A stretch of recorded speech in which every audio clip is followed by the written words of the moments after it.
లేదయ్యా, అందుకే రాలేకపోతున్నామని. ప్రిలారా, జ్వరం వస్తే మల్లికార్జున హాస్పిటల్ దాకా వచ్చి పోవాలి మనం ఎట్లాగైనా. విరోచనాలైనా, వాంతులైనా, గర్భం వచ్చినా, ఇంకోటి ఏదైనా బాగోలేనప్పుడు ఖచ్చితంగా మనం వచ్చి పోవాలి అవసరాలకి. మరి దేవుని మందిరానికంటే మాత్రం వెనక్కి వెళ్ళిపోతూ ఉన్నారు ఈ రోజున ప్రజలు. గమనించాల్సిన విషయం ఏంటంటే, ఒక్క దినము దేవుని మందిరంలో గడుపుట 1000 దినముల కంటే శ్రేష్టమని దేవుని వాక్యం తెలియజేస్తుంది. కనుక మనం గడిపేది ఒక ఆదివారం 2 నుండి 2.5 గంట లేదా 3 గంటలు అనుకోండి. 24 గంటల్లో ఒక ఆదివారం 3 గంటలు దేవుని మందిరంలో గడుపుతాం. ఈ 3 గంటలు గడిపేదానినే ప్రభు అంటున్నాడు 1000 దినముల కంటే శ్రేష్టం అంటున్నాడు. మరి ఆరోగ్యం బాగోలేదని, నీరసం వచ్చిందని, కళ్ళు తిరుగుతున్నాయని, పిల్లరా అసలు రాలేని పరిస్థితుల్లో ఉంటే రాలేదు అంటే దానికి ఒక మాదిరిగా సరిపోద్ది. కానీ రాగలిగిన స్థితి ఉండి కూడా రాలేకపోవటం అది ఆశీర్వాదకరమైతే మాత్రం కాదు. సరే, ఏదేమైనా దేవుని వాక్యంలోకి మనం వెళ్దాం. రాలేకపోయిన బిడ్డలందరి కొరకు మీరు కూడా ప్రార్థన చేయండి. వ్యక్తిగతంగా ప్రత్యేకంగా ప్రార్థన చేయండి. దేవుని సన్నిధానంలో 7వ తారీఖు, నవంబర్ 7వ తారీఖు మన మందిరం యొక్క వార్షికోత్సవ కూడిక రాత్రిపూట జరుగుతుంది. అదేవిధంగా రేపు 1వ తారీఖున, వచ్చే నెల 1వ తారీఖున ఈ మందిరంలో ప్రత్యేక ప్రార్థన కూడిక ఏర్పాటు చేయటం జరుగుతుంది. వచ్చే నెలలో బల్లారాధన కార్యక్రమం కూడా ఉంటుంది. కాబట్టి వీటన్నిటి కొరకు మీరు ప్రార్థన పూర్వకంగా సిద్ధపడాలని ప్రభు ప్రేమతో మీకు తెలియజేస్తున్నాను. ఈరోజు అల్పమైనదిగా, స్వల్పమైనదిగా ఈ సంఘం ఉండొచ్చు. అయితే రాబోతున్న దినాలలో బలమైన సంఘముగా దేవుడు మార్చునుగాక. ఆమేన్. నమ్మిన వారందరూ దేవునికి బిగ్గరగా స్తోత్రం చెప్పు. హల్లెలూయా, హల్లెలూయా. మరొకసారి దేవుని యొక్క సన్నిధికి చేరి వచ్చిన మీ అందరికీ నా వందనాలు. అందరికీ వందనాలు తెలియజేస్తున్న దేవుడు మిమ్మల్ని, మీ కుటుంబాలను దీవించునుగాక. లోకాసు వర్తమానం 10వ అధ్యాయం 42వ వాక్యాన్ని మనం చదువుకుందాం. లోకాసు వర్తమానం 10వ అధ్యాయం 42వ వాక్యాన్ని మనం చదువుకుందాం.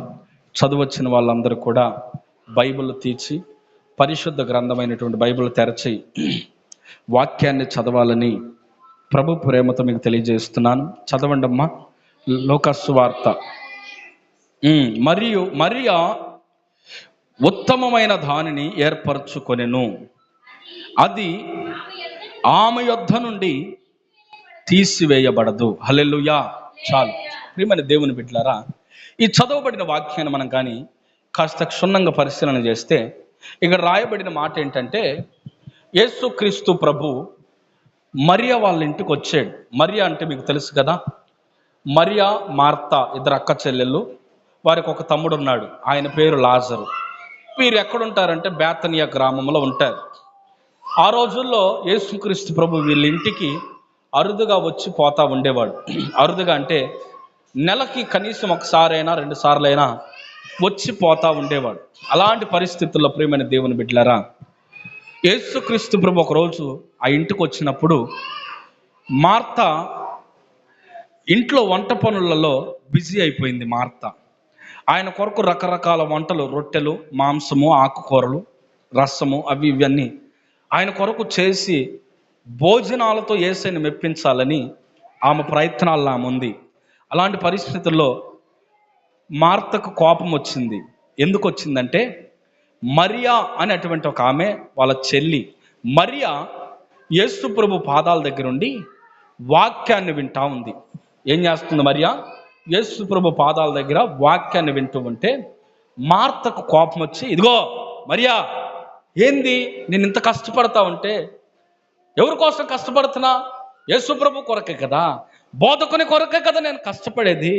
నువ్వు కూడా వచ్చి కొంచెం సాయం చేయొచ్చు కదా, నువ్వు కూడా వచ్చి కాస్త సాయపడొచ్చు కదా, ఈ వంట వరపు నేను చేయలేకపోతున్నా, ఓరగా కూర్చొని ఆయన మాట్లాడకపోతే నువ్వు వచ్చి సాయపడొచ్చు కదా అంటే, అప్పుడు యేసు ప్రభు అన్నాడు, మార్తా, నీ కోపపడాల్సిన అవసరం లేదు, కానీ మార్తా, మరియా ఉత్తమమైన దానిని ఏర్పరచుకొనెను, అది ఆమె యొద్ద నుండి తీసివేయబడదు. చప్పట్ల కొట్టు బిగ్గరగా హల్లెలూయా, హల్లెలూయా.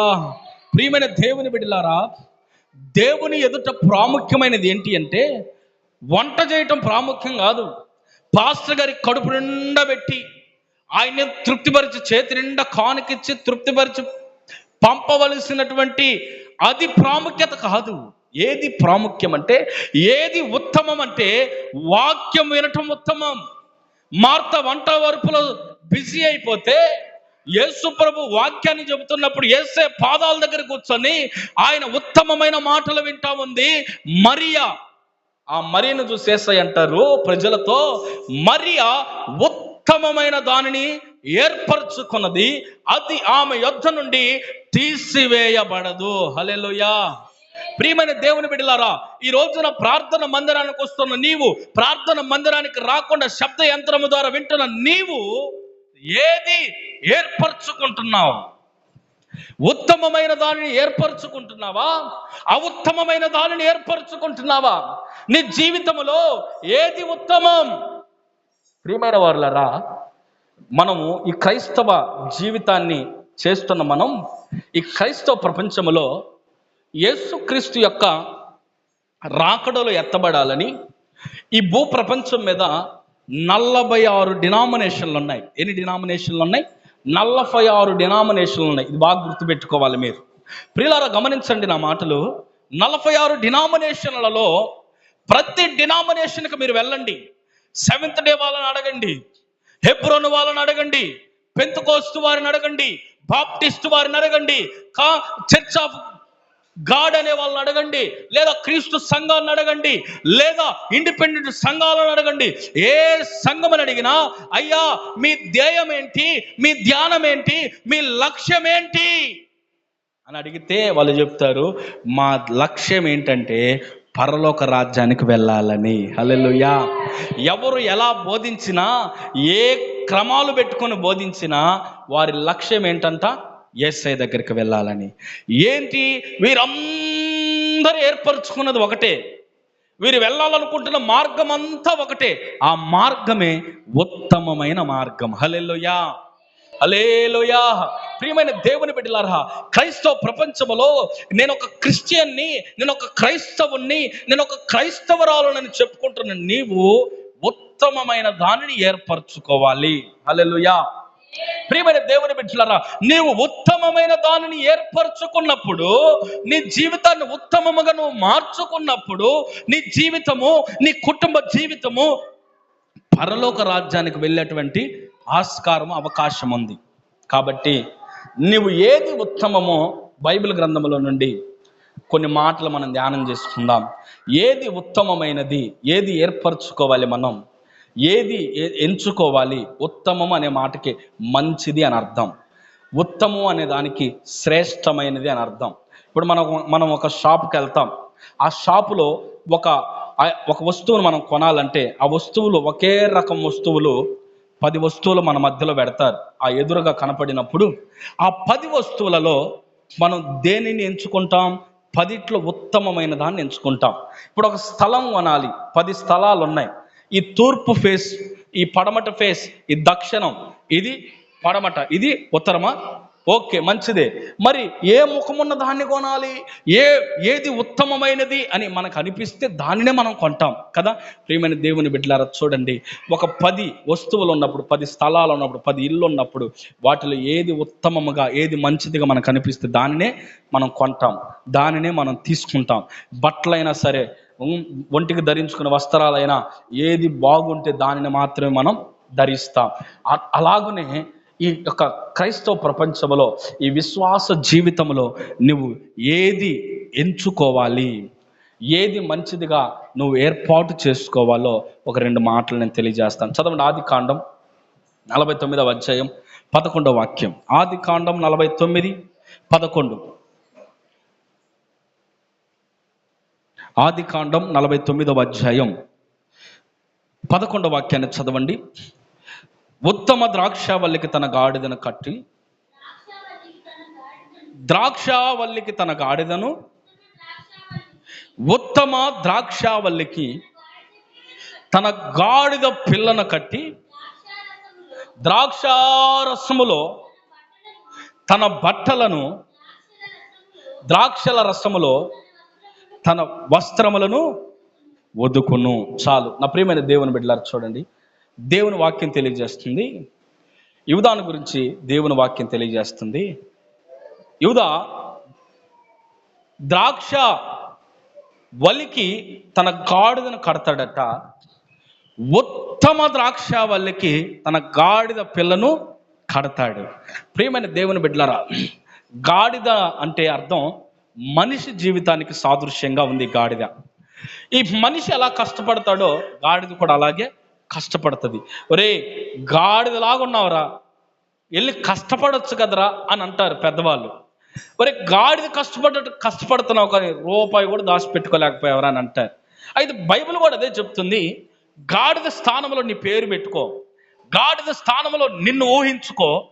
గాడిద ద్రాక్షవల్లికి కట్టబడితే గాడిద పిల్లంట ఉత్తమ ద్రాక్షవల్లికి కట్టబడిందంట. ఈ రోజున ప్రియమైన దేవుని బిడ్డలారా, ఈ ద్రాక్షవల్లి ఎవరు? ఈ ద్రాక్షవల్లికి నీ జీవితాన్ని ఎందుకు కట్టాలి? ఈ ద్రాక్షవల్లికి నీ జీవితాన్ని ఎందుకు ముడివేయాలి అని అంటే, అక్కడ చదివితే యోహాను సువార్త 15వ అధ్యాయం 1 నుండి 5 వాక్యాలు చదివితే, నేను నిజమైన ద్రాక్షవల్లిని, నా తండ్రి వ్యవసాయకుడు అని రాయబడింది అక్కడ. 15వ అధ్యాయం యోహాను సువార్త 1 నుండి 5 వాక్యాలు చదువుతారా? త్వరగా చదవమ్మా. నేను నిజమైన ద్రాక్షవల్లిని, నా తండ్రి వ్యవసాయకుడు, నాలో ఫలించని ప్రతి తీగను ఆయన తీసి పారవేస్తాడు. చాలమ్మా. ప్రియమైన దేవుని బిడ్డలారా, నీ ఉత్తమమైనది ఏది అనంటే నీ జీవితాన్ని ద్రాక్షవల్లికి కట్టుకోవటం ఉత్తమమైనది. హల్లెలూయా. ఉత్తమమైనటువంటి జీవితాన్ని నువ్వు ఏర్పాటు చేసుకోవాలి. మరియవలె అంటే మరియవలె నీవు కూడా ఉత్తమరాలువి అనిపించుకోవాలి అనంటే, నీవు కూడా మంచిదానివి, మంచివాడివి అని సాక్ష్యము పొందాలి అనంటే, నీ జీవితాన్ని ఉత్తమ ద్రాక్షవల్లి అయిన యేసయ్యకు కట్టుకోవాలి. హల్లెలూయా. యేసయ్యలో కట్టుకోవాలి, యేసయ్యతో కట్టుకోవాలి. ఈ రోజున లోకములు అనేక కట్ల చేత నువ్వు కట్టబడి ఉండవచ్చు. ఈ రోజున సభ్య సమాజం అనేక కట్లతో కట్టబడి ఉంది. మత్తు అనే కట్లు, సారా అనే కట్లు, పాన్పరాకులు అనే కట్లు, సిగరెట్ అనే కట్లు, బీడి అనే కట్లు, వ్యభిచారం అనే కట్ల చేత, దొంగతనం అనే కట్ల చేత కట్టబడిన ఈ కట్లన్నీ కూడా తెగిపోవాలి అనంటే, విడుదల పొందాలంటే నీవు కట్టబడవలసినది ఉత్తమ ద్రాక్షవల్లి అయిన నా ప్రభు అయిన యేసుతో. యేసయ్యతో కట్టబడినప్పుడు, యేసయ్యలో కట్టబడినప్పుడు నీలో ఉన్న వంకరతనమంతా పోతట, నీలో ఉన్నటువంటి మలినమంతా పోతుంది, నీలో ఉన్నటువంటి కల్మషమంతా పోయి నీవు ఉత్తమమైన ద్రాక్ష వల్లికి కట్టబడ్డావు కనుక, అంటు కట్టబడిన నీవు ఆయనలో బహుగా ఫలించుదువుగాక. దేవునికి స్తోత్రం చెప్పు. హల్లెలూయా. నా ప్రియమైన దేవుని బిడ్డలారా, నీవు ఫలించాలి అనంటే నువ్వు ఉత్తమ ద్రాక్ష వల్లికి కట్టబడాలి. అప్పుడు నువ్వు ఉత్తమ ద్రాక్ష వల్లి వల్ల నువ్వు మారుతావు, నీ జీవితం మారుతుంది, నీ యొక్క కుటుంబం కూడా ఫలిస్తుంది. హల్లెలూయా. ప్రియమైన దేవుని బిడ్డలారా, ఈ రోజున చాలామంది చూడండి, దేవుని యొక్క సన్నిధిలో కట్టబడకుండా వారి యొక్క సొంత కార్యక్రమాల్లో కట్టబడతా ఉన్నారు. బైబిల్ గ్రంథంలో ఒక మాట ఉంది, చెట్లన్నీ ఒకరోజు వచ్చి అన్నాయట, ఇదిగో ఒలీవ చెట్ట, నీవు మా అందరి మీద రాజుగా ఉంటావా అంటే ఒలీవ చెట్టు అనిందట. ప్రియమైన దేవుని బిడ్డలారా, ఒలీవ చెట్టు చెప్పిందంట, నేను నా దేవుణ్ణి, మనుషులను సంతోషపెట్టుట మాని నేను మీ మీద రాజుగా ఉండటానికి ఎలా వస్తాననుకుంటున్నారు? అలాగనే ముళ్ళ చెట్టు దగ్గరికి వెళ్ళారట. ముళ్ళ చెట్ట, నువ్వు మా మీద రాజుగా ఉంటావని చెట్లన్నీ వెళ్ళి అడిగాయంట. న్యాయాధిపతుల గ్రంథంలో రాయబడింది 9వ అధ్యాయం 13వ వాక్యంలో, ముళ్ళ చెట్ట మా మీద నువ్వు న్యాయాధిపతిగా రాజుగా ఉంటావంటే ముళ్ళ చెట్టు అనిందంట, ముందే తలొప్పిందంట, నేను వస్తానని. చూడండి నా ప్రియమైన దేవుని బిడ్డలారా, ముళ్ళ చెట్టు వలె నీ జీవితాన్ని లోకానికి అప్పగించుకుంటావా? ఒలీవ చెట్టు వలె నీ జీవితాన్ని యేసయ్యలో కట్టుకుంటావా? హల్లెలూయా. నువ్వు ఒలీవ మొక్క వలె, ఒలీవ చెట్టు వలె, ఒలీవ తైలము వలె మారి దేవునిని సంతోష పెడితే, దేవునిలో కట్టబడితే, అప్పుడు ఆయన సంతోషించి నిన్ను, నీ కుటుంబాన్ని ఫలింప చేస్తాడు. హల్లెలూయా. ఈ ముళ్ళ చెట్టు వలె లోకానుసారమైన ఆశలు, ఒక పాస్టర్ గారు ఉన్నాడు, నాకు తెలిసిన ఒక పాస్టర్ గారు ప్రెసిడెంట్కి నిలబడ్డాడు. ఆయన పాస్టర్ గారు ప్రెసిడెంట్కి నిలబడవచ్చా? లోకానుసారమైన పదవుల జోలికి వెళ్ళవచ్చా? లోకానుసారమైనటువంటి మనుషులతో పదవులలో కట్టబడవచ్చా? ఏమైనా దేవుని బిడ్డలారా, కేఏ పాల్ అని ద గ్రేట్ లెజెండరీ పాస్టర్, ఆయన ప్రపంచ ప్రఖ్యాతిగాంచినటువంటి కేఏ పాల్ ఒకే ఒక్క దైవజనుడు. ఆయన ఖ్యాతి కలిగిన వాడు, ప్రఖ్యాతి కలిగిన వాడు. ఆయన ఖ్యాతి ఏంటో తెలుసా? హెలికాప్టర్లో పాంప్లెట్లు పంచిన ఖ్యాతి. సొంత విమానం కలిగిన ఏకైక దైవజనుడు ఆయన మాత్రమే. ఆయనకి ప్రపంచ రికార్డు ఏంటి చెప్పనా? శాంతి దూత అనేటువంటి బిరుదు ఇచ్చారు ఆయనకి. అయితే ఆయన ఏం చేశాడు తెలుసా? తన జీవితాన్ని ఎక్కడ కట్టుకున్నాడు తెలుసా? దేవుని మీద కట్టుకోకుండా, దేవునితో ఉత్తమ ద్రాక్షావళితో కట్టుకోకుండా రాజకీయం మీద కట్టుకున్నాడు. రాజకీయంలోకి వచ్చేసేసాడు. రాజకీయంలో పడిపోయిన తర్వాత ప్రియమైన దేవుని బిడ్డలారా, ఈ రోజున ఆయన పరిస్థితి చూస్తే అందరూ ఆయన ఒక జోకర్గా చూస్తున్నారు. ఈ రోజు ఆయన పరిస్థితి చూస్తే ఆయన ముఖం చూసి నవ్వనవాడు లేడు. ఆయన పరిస్థితి చూసి నవ్వనవాడు లేడు. ఆయన యొక్క ఆ మాటలు చూసి ఎక్కిరించిన వాడు లేడు. గల కారణం ఏంటి అనంటే, దేవుని మీద కట్టుకోవలసిన జీవితాన్ని దేవుని మీద కట్టుకోకుండా సాతాను సంబంధమైన, లోక సంబంధమైన వాటి మీద నువ్వు కట్టుకుంటే ఖచ్చితంగా నీ జీవితం పతనావస్థ స్థితిలోకి దిగజారిపోద్దన్న సంగతి నువ్వు జ్ఞాపకం చేసుకోవాలి. ప్రియులారా, చూడండి, చాలామంది పెళ్ళిళ్ళు పెట్టుకుంటారా?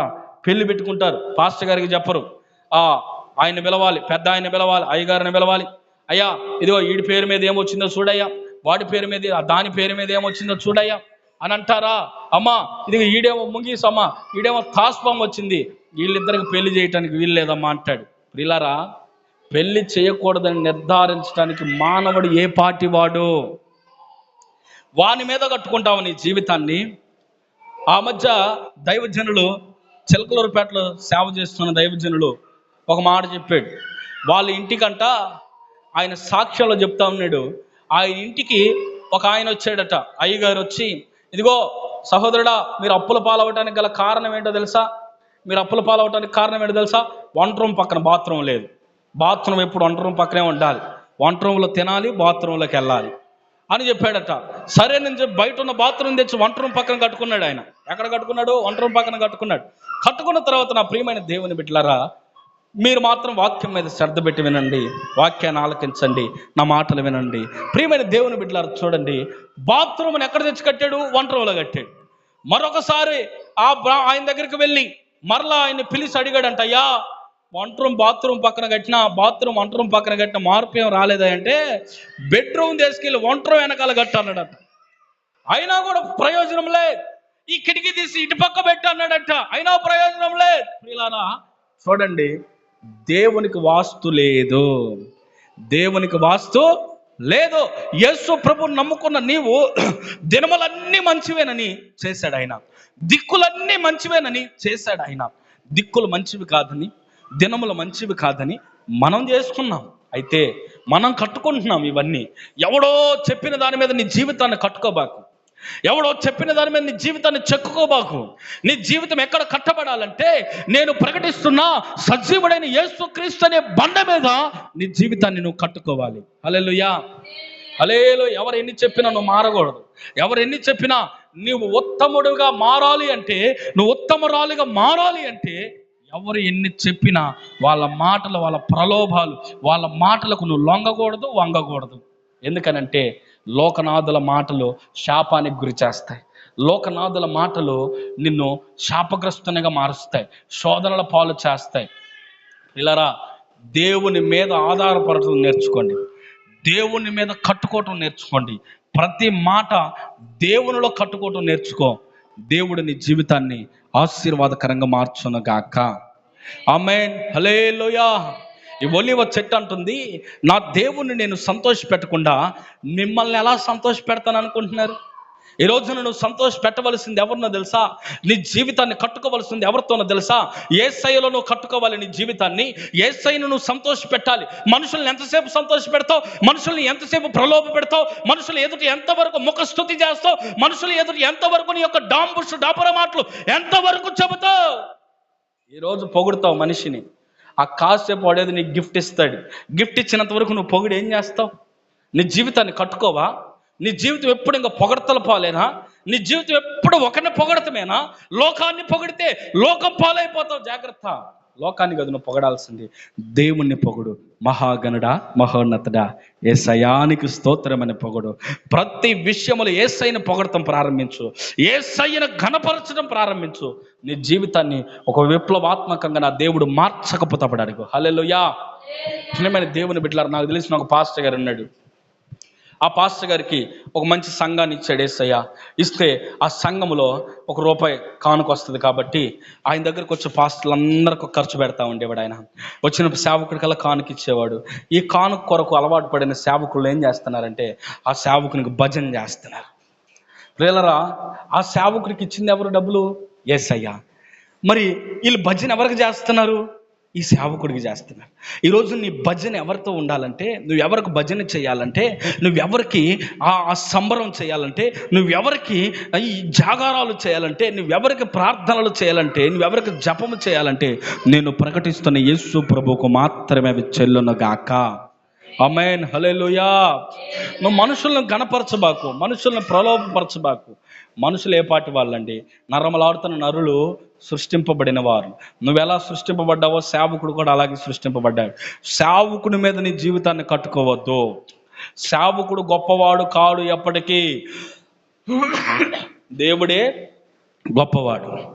సేవకుడు ఎంత వాక్యం చెప్పినా, నిన్ను ఎంత ప్రేమించి అర్ధరాత్రి నీ దగ్గరకు వచ్చి ప్రార్థన చేసినా, దేవుడు కార్యం చేయకపోతే సేవకుడు మాత్రం కార్యం చేయలేడు. పిల్లరా, సేవకుని ప్రేమించాలి, యేసయ్యని గణపరచాలి, యేసయ్య మీద నీ జీవితాన్ని కట్టుకోవాలి. ఒక ఆయన ఉన్నాడు నాకు తెలిసిన ఆయన, మాటకు ముందు అన్న, మాట తర్వాత అన్న లేకపోతే సున్నా. పిల్లరా, అబ్బాయి నా దగ్గరికి వచ్చి చెప్పేవాడు, అయ్యా అన్న చెప్పాడయ్యా ఈ వారం వాక్యం, అయ్యా అన్న మాట్లాడాడయ్యా, అన్న దీని గురించి చెప్పాడయ్యా, అన్న దాని గురించి చెప్పాడయ్యా. ఒరే, అసలు యేసయ్య గురించి ఏం చెప్పాడు చెప్పరా స్వామి? యేసయ్య గురించి కదా అన్న చెప్పాల్సిందే, అన్న గురించి చెప్తావేంది నువ్వు? అన్న గురించి ఏం పని? అన్న మీద కట్టుకుంటున్నావు నీ జీవితాన్ని, పాస్టర్ గారి మీద కట్టుకుంటున్నావా, పాస్టమ్మ మీద కట్టుకుంటున్నావు నీ జీవితాన్ని. ఎవరి మీద కట్టుకోవాలని జీవితం? యేసయ్య మీద కట్టుకో, బాగుపడతావు. ప్రియమైన దేవుని బిడ్డలారా, సేవకుని మీద కాదు కట్టుకోవాల్సింది, తల్లిదండ్రుల మీద కాదు కట్టుకోవాల్సింది, యేసయ్య మీద నువ్వు కట్టుకోగలిగితే నీ జీవితాన్ని ఒక విప్లవాత్మకంగా నా దేవుడు మార్చునుగాక. అమ్మాయి 2వ మాట, కీర్తనల గ్రంథం చదువు 63వ కీర్తన 3వ వాక్యం. కీర్తనల గ్రంథం 63వ అధ్యాయం 3వ వాక్యాన్ని చదువుకుందాం. త్వరగా చదవాలి. నీ కృప జీవము కంటే ఉత్తమం. చాలమ్మా. ప్రియమైన దేవుని బిడ్డలారా, చూడండి, ఒకటి నీ జీవితాన్ని ఉత్తమ ద్రాక్షవల్లికి కట్టుకోవటం ఉత్తమం. ఓకేనా? ఒకటేంటన్నా, మరి ఉత్తమమైన దాన్ని ఏర్పాటు చేసుకుంది. నువ్వు ఏది ఏర్పాటు చేసుకోవాలంటే ఉత్తమమైన ద్రాక్షవల్లికి నీ జీవితాన్ని కట్టుకుంటే అది ఉత్తమం. రెండవది, ఆయన కృప ఉత్తమమైనది. దేనికంటే ఉత్తమమైనదంటే నీ జీవము కంటే ఆయన కృప ఉత్తమమైనది. హల్లెలూయా. ప్రియమైన దేవుని బిడ్డలారా, ఆయన ఉత్తమమైన కృప నాకు కావాలని నువ్వు కోరుకోవాలి. కీర్తనల గ్రంథం 90వ అధ్యాయం 14వ వాక్యములో ఉదయమున నీ కృపతో మమ్మను నింపుము అని రాయబడింది. అక్కడ కొరింథీయులకు రాసిన 2వ పత్రికలో 9వ అధ్యాయం 8వ వాక్యములో ఉత్తమమైన దానిని చేయుటకు నీవు కృప విస్తరించెదవు అని రాయబడింది అక్కడ. ప్రియమైన దేవుని బిడ్డలారా, చూడండి, మనము ఉత్తమమైన పని కానీ చెయ్యాలి అనుకుంటే యేసయ్య ఏం విస్తరింపజేస్తాడంటే కృపను విస్తరింపజేస్తాడట. మనం మంచి పని చేయాలనుకుంటే ఆటోమేటిక్గా దేవుడే మనకు సహాయం చేస్తాడు. నువ్వు చేసే పని మంచిదైతే, నువ్వు వెళ్తున్న మార్గం మంచిదైతే యేసయ్యే నీకు సహాయము చేయునుగాక, యేసయ్యే నీకు కృప విస్తరింప చేయునుగాక. నువ్వు వెళ్తున్న పనిని, నువ్వు చేస్తున్న పనిని దేవుడు సఫలకృతముగా మార్చునుగాక. ఆమేన్. హల్లెలూయా. ప్రియమైన దేవుని బిడ్డలారా, నీవు చేసే పని మంచిదైతే ఆయన నీకేం విస్తరింప చేస్తాడంట? కృపను విస్తరింప చేస్తాడంట. అసలు కృప అంటే ఏంటి? అసలు కృప అంటే ఏంటి? కృప ఎలా ఉంటుంది? నా ప్రియమైన దేవుని బిడ్డలారా, ఆ మధ్య ఒకడు మందిరానికి వచ్చాడట. బాగా మందిరానికి వచ్చి, ప్రభా కృప కావాలి, కృప కావాలి, కృప కావాలయా అని అన్నాడట. అంటే పాస్టర్ గారు కూడా వాని ప్రార్థన చూసి, అబ్బో ఇది చాలా మంచి ప్రార్థన పరుల్లాగా ఉన్నాడని చెప్పి వాని వైపు ఆసక్తిగా చూసేవాడట. కొద్ది రోజుల తర్వాత వాడు ప్రార్థనకు రావటం మానేశాడు. మానేసిన తర్వాత విచిత్రంగా ప్రియులారా, రోడ్డుకి మధ్యలో ఆ యొక్క సహోదరుడు దారిలో వస్తూ ఉంటే ఒక రోడ్డు ప్రక్కన ఒక కొట్లో కనిపించాడట. ఒక షాప్ దగ్గర కనిపిస్తే ఆ షాప్ దగ్గరికి వెళ్ళి, బాబు వందనాలు, బాగున్నావా అని అంటే, వందనాలు పాస్టర్ గారు, బాగున్నానండి అన్నాడట. ఏంది బాబు, ఆ మధ్య నువ్వు బాగా ప్రార్థనకు వచ్చేవాడు, ఇప్పుడు రావటం లేదు ఏంటి నాయన? మరి అంటే, ఏం లేదు పాస్టర్ గారు, కుదరటం లేదని అన్నాడట. అంటే సరిలే కానీ ఈ సానుడు ప్రార్థనకు రాయ్యా, మరి నువ్వు అడిగిన కృపను దేవుడు ఇచ్చాడయ్యా, కృప కావాలి, కృప కావాలని నువ్వు ప్రార్థన చేస్తున్నా, నాకు చాలా ఆసక్తిగా వినేవాడిని అయ్యా, చాలా సంతోషం వేసేది. మరి దేవుడు నీకు కృపనిచ్చాడా బాబు, మంచి ఉద్యోగం ఏదన్నా ఇచ్చాడా అంటే, అప్పుడు వీడు అన్నాడంట, ఎక్కడ కృప పాస్టర్ గారు, మీ పెద్ద అమ్మాయి కృపకు నువ్వు పెళ్లి చేసి పంపిస్తా, నాకాడెత్తాడు అన్నాడంట. ప్రియమైన దేవుని బిడ్డలారా చూడండి, అది కాదు కృప అంటే. కృప అంటే మనిషి కాదు. కృప అంటే ఏంటి అంటే, కృప నీ జీవము కంటే ఉత్తమమైనదని బైబిల్ చెప్తుంది. కృప ఎలా ఉంటుందంటే, యాపిల్ పండు ఉందా, చూస్తే ఎర్రగా ఉంటుంది, కోస్తే తెల్లగా ఉంటుంది, తింటే ఏమవుతుంది, తీయగా ఉంటుంది. ప్రియమైన దేవుని బిడ్డలారా, ఎరుపు కనిపిస్తుంది, తెలుపు కనిపిస్తుంది, తిన్న తీపి కనపడుతుందా, వినపడుతుందా? లేదు. మరి ఏంటి అనంటే, తిన్నవానికే తెలుసు దాని అనుభూతి, తిన్నవానికే తెలుసా మధురం ఏంటో, తిన్నవానికి తెలుసా తీపి జ్ఞాపకం ఏంటో. ప్రియమైన దేవుని బిడ్డలారా, కృప కూడా అలాంటిదే. కృపను నువ్వు అనుభవిస్తే తెలుస్తుంది. కృపను మాటల్లో వివరిస్తే అర్థం కాకపోవచ్చు, కృపను మాటల్లో చెబితే అర్థం కాకపోవచ్చు, కృపను అనుభవిస్తే తెలుస్తుంది. కృప అనే మాటకు అర్థం ఏంటంటే, యోగ్యత లేని వాటికి యోగ్యతను కలుగు చేయటే కృప. చెప్పండి, యోగ్యత లేని వాటికి యోగ్యతను కలుగు చేయటే కృప. ఒకప్పుడు ఇక్కడ నిలబడి వాక్యం చెప్పే యోగ్యత నాకు లేదు. ఈరోజు ఆ యోగ్యతను దేవుడు నాకు ఇచ్చాడు కనుక నేనేం పొంది ఉన్నాను, కృపను పొంది ఉన్నాను. ఒకప్పుడు పాడే కృప నీకు లేదు. ఈ రోజున మైకు పట్టుకుని అనర్గళంగా నువ్వు పాడగలుగుతున్నావంటే దేవుని కృప నువ్వు పొందుకున్నావని అర్థం. ప్రియమైన దేవుని బిడ్డలారా, ఒకప్పుడు మందిరములో ఊడ్చి పరిచర్య చేసే మనస్సు నీకు లేదు. అయితే ఈరోజు ఆ మనస్సు నీకు ఇచ్చాడు దేవుడు. దేవుని కృపను నువ్వు పొందుకున్నావని అర్థం. ఒకప్పుడు నీకు వాయిద్యాలు వాయించేటువంటి ఆ యొక్క కృప నీకు లేదు. ఈరోజు నువ్వు వాయిద్యాన్ని వాయించగలుగుతున్నావంటే దేవుడు నీకు కృపను ఇచ్చాడని అర్థం. ఒకప్పుడు నీకు డ్రైవింగ్ చేయలేని పరిస్థితి, ఈరోజు చేయగలుగుతున్నావంటే దేవుడు నీకు కృపనిచ్చి నేర్పించాడని అర్థం. ప్రియమైన దేవుని బిడ్డలారా, కృపను గురించినటువంటి సంగతులు చెబితే అర్థం కావు, కానీ వాటిని అనుభవించిన వారికే తెలుస్తాయి. చూడండి ప్రియులారా, క్యాన్సర్ పేషెంట్, నాకు తెలిసిన ఒక దైవజనుడు భయంకరమైన క్యాన్సర్, 29-30 సంవత్సరాల వయసు ఇప్పుడు అతనికి బోన్ క్యాన్సర్ వచ్చింది.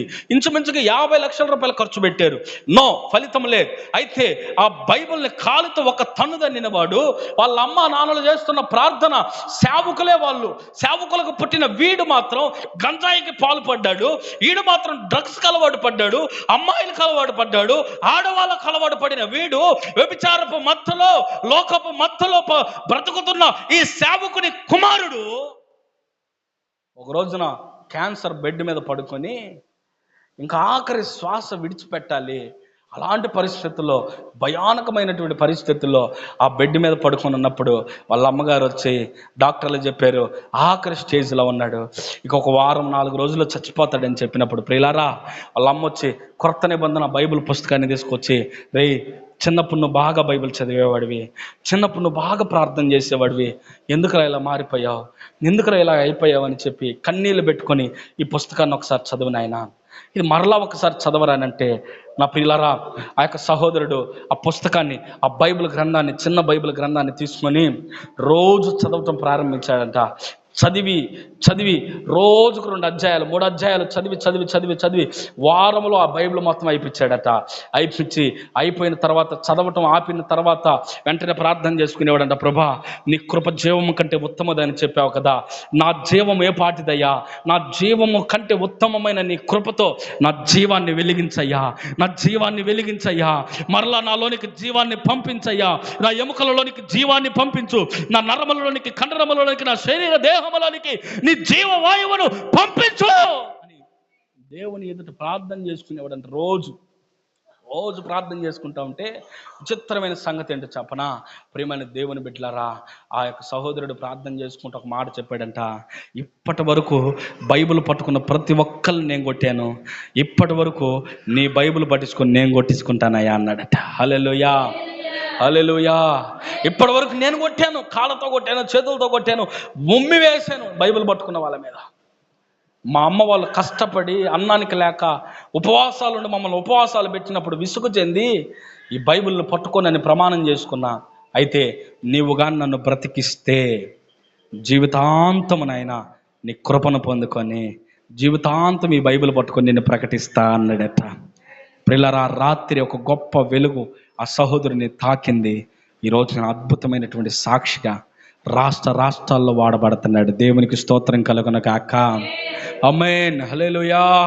ఈ రోజున యవ్వన సేవకుడిగా ఆ క్యాన్సర్ నుండి విడుదల పొందుకొని 50 లక్షల రూపాయలు నష్టపోయినా ఆ డబ్బులన్నీ అప్పులు తీర్చుకోవటానికి కూడా డబ్బులు లేని పరిస్థితుల్లో యేసయ్యను నమ్ముకొని నేను నీ సేవ చేస్తానయ్యా, నీకు సాక్షిగా బ్రతుకుతానయ్యా, ఇప్పటి వరకు నేను నిన్ను నమ్మిన వాళ్ళని ఇబ్బంది పెట్టా, నీ కొరకు ఎలాంటి ఇబ్బందినైనా నేను ఎదుర్కోవటానికి సిద్ధపడతానని ఆయన సేవకు వచ్చాడో ఆ సమయం నుండి ఆయన కృపను ఈ సహోదరుడి మీదకి పంపించాడు యేసయ్య.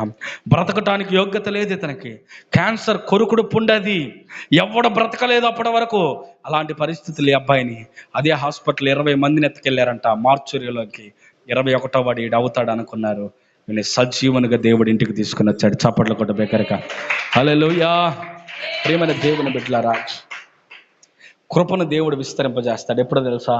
నీ శక్తికి మించినటువంటి పని నువ్వు చేసినప్పుడు, శక్తికి మించిన పని నువ్వు చేసినప్పుడు. నీ దగ్గర శక్తి లేదు, దేవుని మందిరంలో అవసరత ఉంది.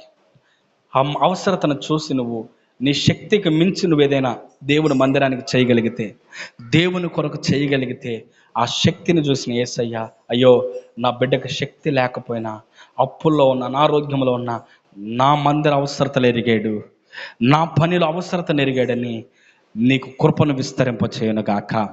ఆమేన్, హల్లెలూయా. 3వ మాట చదవండి. 3వది, ప్రియమైన దేవుని బిడ్డలారా, 3వది రోమపత్రిక 12వ అధ్యాయం 2వ వాక్యాన్ని చదువుకుంటే అక్కడ రాయబడింది. 12వ అధ్యాయం 2వ వాక్యం చదవండి అమ్మా.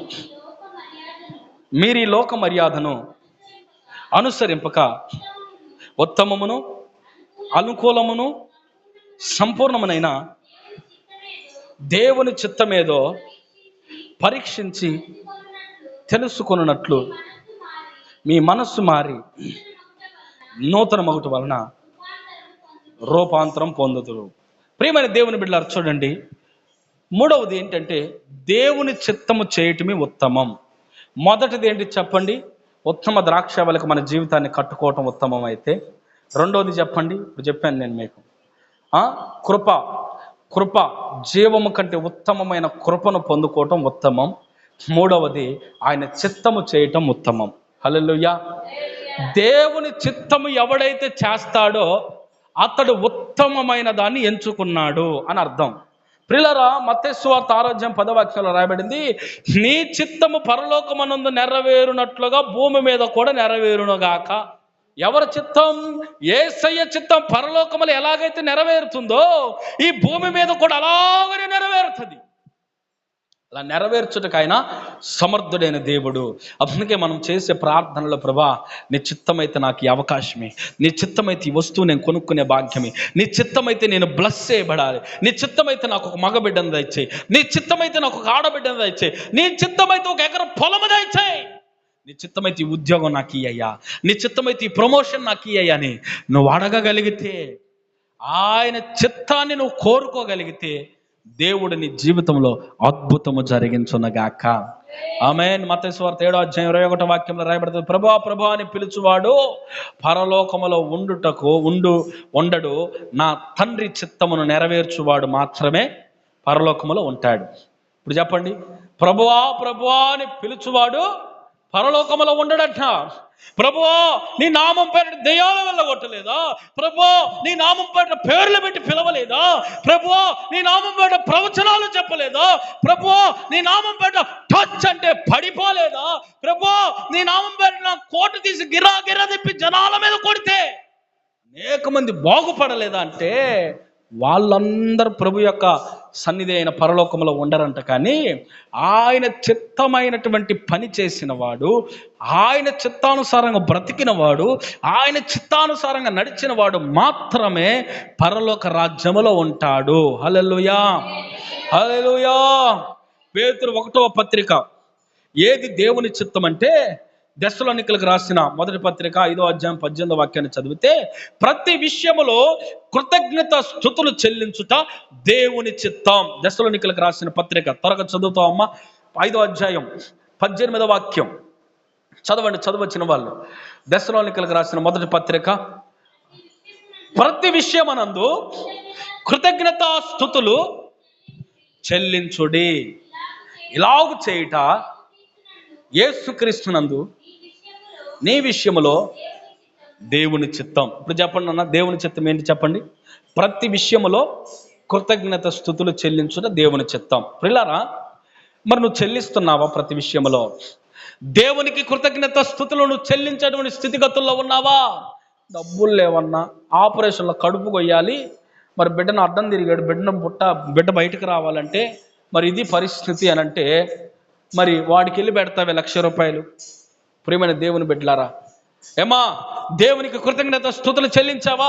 ఒక కృతజ్ఞత కూడిక పెట్టుకొని ఆయన సన్నిధిలో ఇదిగో మరి నలుగురిని ఏర్పాటు చేసుకొని ఇంటికి పిలుచుకొని దేవుని చిత్తాన్ని నువ్వు నెరవేరుస్తున్నావా? ఈ రోజున చాలా మంది నాకు తెలిసిన దైవ సేవకులు, యవ్వన దైవ సేవకులు ఉన్నారు. అబ్రాం జాలపాలెంలో ఉంటాడు. అబ్బాయి అర్బన్ కాలనీలో సేవ చేస్తూ ఉంటాడు. తన కుమారునికి ఇక్కడ ఇంజక్షన్ వేశాడు, తొడకి ఇంజక్షన్ వేస్తే అది ఇంత పెద్ద గడ్డ అయిపోయింది. ఇంజక్షన్ గడ్డ అయిపోతే వెంటనే డాక్టర్లు అన్నారు ఆపరేషన్ చేయాలన్నారు. ఇంచుమించుగా ₹30,000 అయిన ఈ తొడ మీద ఆపరేషన్కి. భయపడిపోయాడు. ఆ పుట్టినవాడు మామూలుడు కదా, గట్టోడు. అయితే ప్రియమైన వాళ్ళారా, ఆపరేషన్ అయిన వెంటనే తీర్మానం చేసుకున్నాడు, ప్రభా ఈ ఆపరేషన్ నా బిడ్డ కానీ బ్రతికితే, ఈ బిడ్డ బ్రతికితే నేను కూడికి పెడతానని అనుకున్నాడు మనసులో. వెంటనే ఆ బిడ్డని దేవుడు బాగు చేశాడు, తీసుకొచ్చేసాడు. వెంటనే ఏమై పెట్టాడు? అద్భుతంగా వాళ్ళ భాషలో చెప్పాలంటే 2 పెద్దవాటిని కోసి గట్టిగా మంచి విందు చేసి గ్రామంలో 400 మందికి భోజనం పెట్టాడు. అదేందన్నా భోజనాలు పెడితే కృతజ్ఞత స్తుతి అంటే? కాదు. నువ్వు అనుకున్న మాట నెరవేర్చడమే దేవునికి చిత్తం. అది కృతజ్ఞత స్తుతి. నువ్వు అనుకున్న నెరవేర్చావు నీ జీవితంలో, ఒకసారి జ్ఞాపకం చేసుకో. దేవుని చిత్తం నువ్వు నెరవేరుస్తున్నావా? దేవుని చిత్తం నెరవేర్చేది ఎవరు? అనుకున్న వాటన్నిటిని నెరవేరుస్తూ నువ్వు దేవుని చిత్తం నెరవేర్చినట్టు. ప్రతి విషయంలో కృతజ్ఞత కలిగి ఉంటానని నువ్వు చెప్పి ఈ రోజున కృతజ్ఞత కలిగి లేకపోతే అది దేవుని చిత్తం కాదు. నాకు కన్ను నొప్పి వచ్చింది, కాలు నొప్పి వచ్చింది, పన్ను నొప్పి వచ్చింది అంటే వస్తాయి. నువ్వు దేవుని చిత్తం చేయకపోతే ప్రతిసారి నువ్వు హాస్పిటల్ పాలవుతావు. ప్రతిసారి నువ్వు అంటే ఇది నా శాపం కాదు, పొరపాటునట్టు అనుకోబాకండి ప్రియులారా. ఇదిగో నువ్వు దేవుని సన్నిధిలో నువ్వు దేనినైతే అర్పిస్తానన్నావో, దేనినైతే సమర్పిస్తానన్నావో, ఆ పైసలు కావచ్చు, వస్తువులు కావచ్చు, ఏదైనా కావచ్చు, అవి దేవుని సన్నిధిలో నువ్వు పెట్టని నాడు, ఆ మొక్కుబళ్ళు తీర్చని నాడు హాస్పిటల్ వడ్డీలతో సహా దేవుడు వసూలు చేస్తాడు. అవునా కాదన్నా? చేస్తాడు లేదా? ఎన్ని జీవితాలు చూడలేదు మనం. ప్రియులారా చూడండి, జాగ్రత్త. దేవుని చిత్తం ఏంటంటే ప్రతి విషయములో కృతజ్ఞత స్తుతులు చెల్లించుట. ఒక ఆయన బాప్తిసం తీసుకున్నాడు. ఎక్కడో తెలుసా? పాపిరెడ్డిపల్లి అనేటువంటి చోట బాప్తిసం తీసుకోవటానికి ఇంచుమించుగా కింటా చికెన్, కింటా రైస్ వండి 150 మంది బంధువులను పిలుచుకున్నాడు ఆయన. 150 మంది బంధువులను పిలుచుకొని నన్ను పిలిచాడు బాప్తిసం ఇవ్వటానికి. వెళ్ళి బాప్తిసం ఇచ్చాను వాగులో. బాప్తిసం ఇచ్చిన వెంటనే వచ్చాడు. వాళ్ళ చర్చిలో, వాళ్ళ పాస్టర్ గారు వాళ్ళ చర్చిలో కృతజ్ఞత కూడిక పెట్టుకొని వెంటనే 150 మంది బంధువులు, ఆ గ్రామంలో ఉన్నటువంటి ఒక 200 మందిని, 350 మందికి భోజనాలు పెట్టి సాక్ష్యం చెప్పాడు. ఒకప్పుడు నేను దుర్మార్గుని, దుష్టుని, ఒకప్పుడు హింసకుని, హానికరుని నన్ను దేవుడు తన కృపతో పట్టుకున్నాడు. ఈరోజు బాప్తిసం తీసుకోవడానికి ప్రభు కృపనిచ్చాడు, హల్లెలూయా అని అన్నాడు. ప్రియమైన దేవుని బిడ్డలారా చూడండి, ప్రతి విషయంలో బాప్తిసం తీసుకున్న దానికి కూడా భోజనాలా? బాప్తిసం తీసుకున్న దానికి కూడా సాక్ష్యం చెప్పాలంటే చెప్పాలి. నువ్వు భోజనం పెట్టకపో, భోజనం అడగల యేసయ్య, నువ్వు సాక్షిగా ఉండాలి. నువ్వు సాక్ష్యం చెప్పాలి. ఏ విధంగా చెప్పాలి సాక్ష్యం? ప్రతి విషయంలో కృతజ్ఞత కూడిక, కృతజ్ఞత కలిగి నువ్వు ఉండాలి. ప్రియులారా, ఒక మనిషి మనకు సహాయం చేస్తేనే అక్క నువ్వు నా తోడబుట్టకపోయి నువ్వు నా అక్క అని ఆ మనిషికి మనం కృతజ్ఞత కలిగి ఉంటామే. స్కూల్లో ఒక స్నేహితుడు పెన్నిస్తేనే థ్యాంక్స్, కృతజ్ఞతలు నీకు అని తెలుగులో చెప్తాం, ఇంగ్లీష్లో చెప్తామే. అలాంటిది ఇంట్లో తినడానికి పచ్చళ్ళు లేనప్పుడు ఎవరన్నా పక్కింటి వాళ్ళు ఒక పచ్చడి పెడితేనే నీ రుణం నేను ఉంచుకోలేనమ్మా, చాలా వందనాలమ్మా అని అంటామే. మరి దేవుడు మనకు జీవాన్ని ఇచ్చాడే, దేవుడు మనకెన్నో ఆస్తి ఐశ్వర్యాలను ఇచ్చాడే. దేవుడు లేకపోతే మనం బ్రతకలేమే. మరి ఎందుకు గుర్తించలేకపోతున్నా దేవుని చిత్తాన్ని? నువ్వు దేవుని చిత్తం నువ్వు గుర్తించుదువుగాక. గుర్తించలేని గుడ్డితనం నీలో నుండి తొలగిపోవునుగాక. ఇప్పటి వరకు నువ్వు కృతజ్ఞత స్థుతులు చెల్లించకపోతే ఇది మొదలుకొని దేవుని సన్నిధిలో కృతజ్ఞత స్థుతులు ఆర్భాటముగా చెల్లించుదువుగాక. ఆమేన్. పేతురు పత్రిక 1 పేతురు పత్రిక 3వ అధ్యాయం 17వ వాక్యం చదవమ్మ త్వరగా. పేతురు పత్రిక మొదటి పత్రిక 3వ అధ్యాయం 17 చదువుతావా త్వరగా? దేవుని చిత్తం అలాగున్న ఎడల కీడు చేసి శ్రమ అనుభవించుట కంటే మేలు చేసి శ్రమ పడుటయే బహు మంచిది. హల్లెలూయా. ప్రియమైన వాళ్ళ దేవుని చిత్తం ఏంటంట?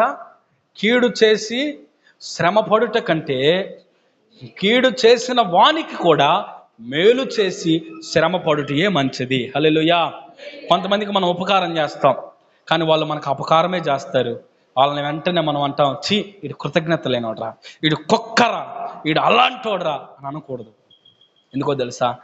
పిల్లరా, మేలు చేసి సంతోషించాలే కానీ ప్రతిఫలం ఆశించకూడదు. మేలు చేసి ఏం చేయాలన్నా సంతోషపడాలే కానీ.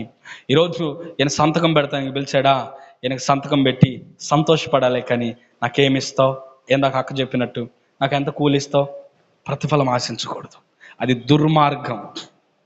మేలు చెయ్యి, సంతోషపడు వాళ్ళ విషయంలో, ప్రతిఫలం ఆశించబాకు.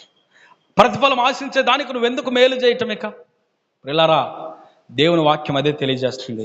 కీడు చేసిన వానికి సహితం మేలు చేసి నువ్వు సంతోషపడు, అది నీకు మేలు. అది దేవుని చిత్తం.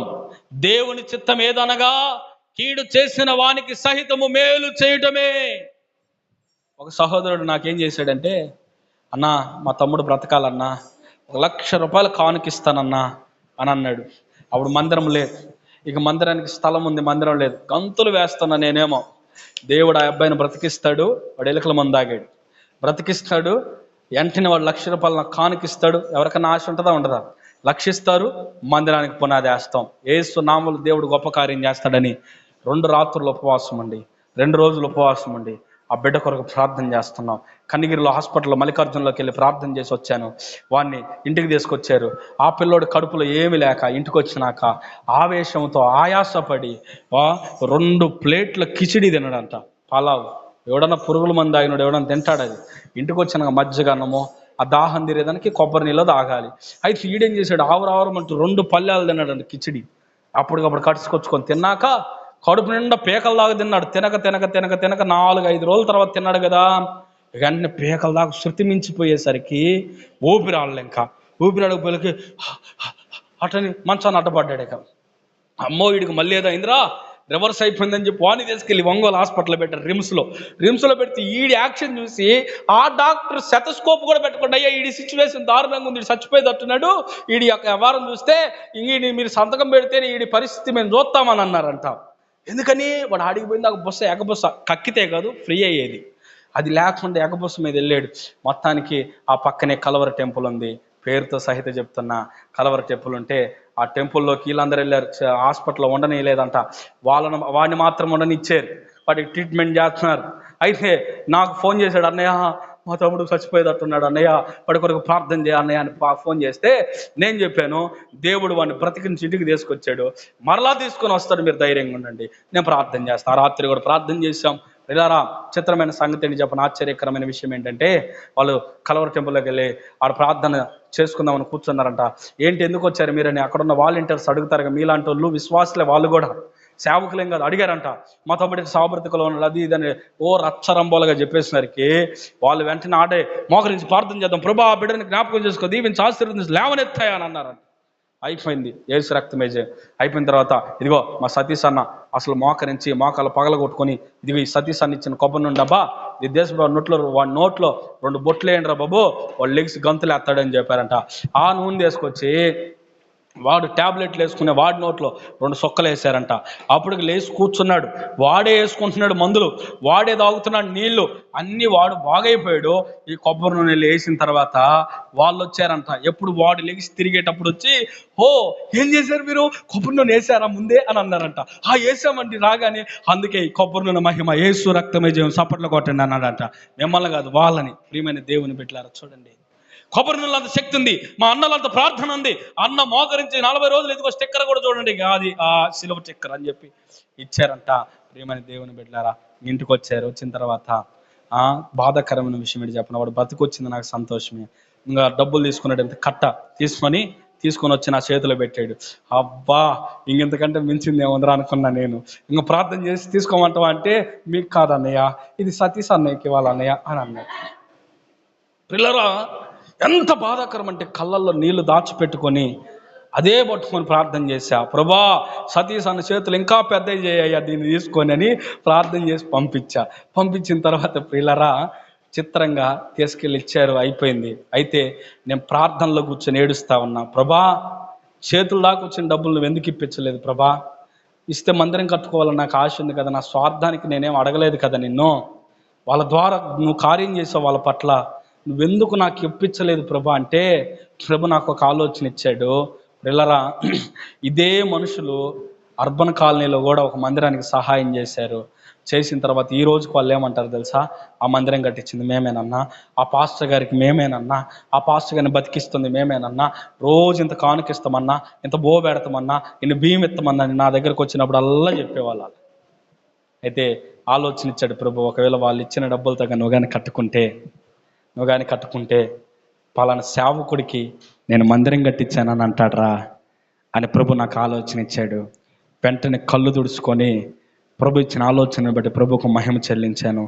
నీ చిత్తమైతే మందిరం నువ్వే కట్టు ప్రభు అని రోజు ఇక్కడికి వచ్చి చెట్లల్లో ప్రార్థన చేయటం ప్రారంభించాం. మేమందరం కలిసి దేవుడు అద్భుతకరంగా ఒకే ఒక్క ఫోన్ కాల్ నాకు వచ్చింది. పాస్టర్ మీ పేరు ఏసన్నా? అవునండి, మీకు మేము కానుక ఇవ్వాలనుకుంటున్నాం. ఎంత, ఏంటి, ఎందుకు అని అడిగితే, నువ్వు మందిరం కట్టుకోవాలని ఆశపడుతున్నావు కదా, దేవుడు నాకు దర్శనం అందు చూపించాడు, దేవుడు నాతో మాట్లాడాడు అని చెప్పి దూర ప్రాంతం నుండి, బెంగళూరు పట్టణం నుండి ఒక దైవజనుడు నాకు ఈ మందిరాన్ని కట్టుకునేదానికి 1.5 నుండి 2 లక్షల మధ్యలో కానుక పంపించాడు. హల్లెలూయా. కానుక మాత్రమే, అది 1.5 వరకు కానుకేస్తే ఫోన్పేలో కానుకేసేసాడు. ఎప్పుడు మందిరం ప్రారంభించిన కొద్ది రోజుల తర్వాత. పిల్లరా అలా కట్టబడింది మందిరం. అయితే నేను ఎందుకు ఈ మాట చెప్తున్నానంటే, దేవుని సన్నిధానంలో దేవుని చిత్తాన్ని మనం ఎరగాలి. దేవుని చిత్తం ఏంటంటే ఇలాగు చేయటం దేవుని చిత్తం. ఏది? మేలు చేసి కీడును కోరుకోకూడదు. కీడు చేసిన వానికి కూడా మేలు చేయాలి, అప్పుడు మనకు మేలు జరుగుతుంది. ఇప్పుడు ఆ అబ్బాయి నాకేం చేశాడన్నా? కీడు లాంటిదే. అయితే నేను ఆ అబ్బాయికి ఏం చేశా? మేలే చేశా. దేవుని సన్నిధిలో ఇదే స్థలంలో ఉండి వీళ్ళే సాక్ష్యం, మనందరం కలిసి ప్రార్థన చేసాం. కొన్ని నెలల తరబడి ప్రార్థన చేసాం. ఇదిగో ఆ నడి మందిరంలో చిల్ల చెట్లు, పాములు కూడా ఉండే అవకాశం ఉంది, అయినా కూడా ప్రార్థన చేశాం. ఆ దీన ప్రార్థన ఆలకించిన దేవుడు అద్భుతమైనటువంటి సహాయాన్ని పంపించాడు. ఆ తర్వాత నా దగ్గర ఉన్నది, మా కుటుంబంలో ఉన్నది, అక్క వాళ్ళు ఇచ్చింది, సంఘ బిడ్డలు ఇచ్చింది, అన్నీ కలిపి ఇంత విస్తారంగా, ఇంత రమ్యంగా దేవుని మందిరాన్ని కట్టుకున్నాం. హల్లెలూయా. ఆ వ్యక్తి కీడు చేశాడని వాడు నాశనం అయిపోవాలని నేను ప్రార్థన చేస్తే నేను కూడా నాశనం అయిపోయేవాడిని. పిల్లరా మనకెవడైనా కీడు చేస్తే వాడు నాశనం అవ్వాలని మనం ఎప్పుడు కోరుకోకూడదు, వాళ్ళు బాగుండాలనే కోరుకోవాలి. దేవుని వాక్యం తెలియజేస్తుంది, నీ శత్రువుల కొరకు కూడా నువ్వు ప్రార్థన చేయమని చెప్తుంది. అదే దేవుని చిత్తం. కాబట్టి అటు రీతిగా మనం బ్రతకాలి.